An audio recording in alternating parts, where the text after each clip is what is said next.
আপনি কি কখনো ভেবে দেখেছেন আমাদের জীবনের প্রতিটি সাফল্য আর ব্যর্থতা শুরু হয় আমাদের চিন্তা থেকে? যদি আমরা চিন্তা বদলাই তবে জীবনও বদলে যায়। আজকের ভিডিওতে আমরা জানব কিভাবে ইতিবাচক চিন্তা আমাদের জীবনকে পাল্টে দিতে পারে। আর আমি আশা করি আমার চ্যানেলকে সাবস্ক্রাইব করে পাশে থাকবেন। ভালো লাগলে লাইক, কমেন্ট, শেয়ার করে দিবেন। আমরা যেমন চিন্তা করি তেমনই হয়ে ওঠে। যদি সারাদিন মনে করেন আমি পারবো না, তবে সত্যি আপনি আর কিছুই করতে পারবেন না। আর যদি মনে করেন আমি পারবো, তবে আপনার মস্তিষ্কে এমন শক্তি তৈরি করে যা আপনাকে এগিয়ে নিতে সাহায্য করে। যেমন থমাস এডিসন শতবার ব্যর্থ হয়েও লাইট বাল্ব আবিষ্কার করেন, কারণ তিনি নেতিবাচক চিন্তায় থেমে যায়নি।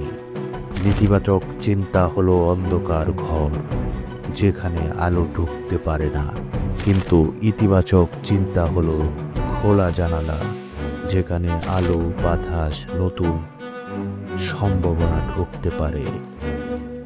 এই ঘটনা দুইভাবে দেখা যায়।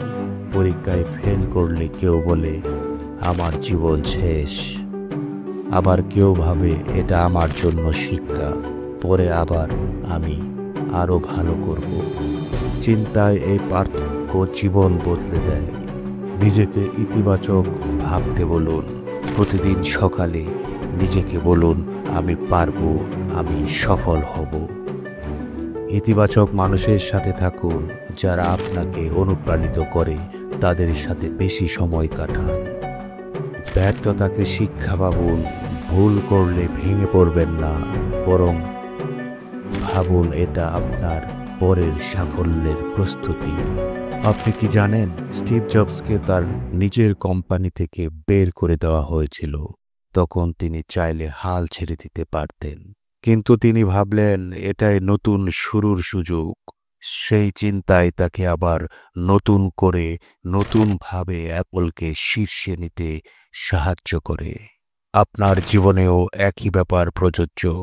সমস্যাকে অভিশাপ ভাববেন না, বরং সুযোগ হিসাবে নিন। জীবন বদলাতে চাইলে প্রথমে আপনার চিন্তা বদলান, কারণ আপনার চিন্তাই আপনার ভবিষ্যৎ তৈরি করে। মনে রাখেন, যেভাবে ভাববেন সেইভাবে বাঁচবেন।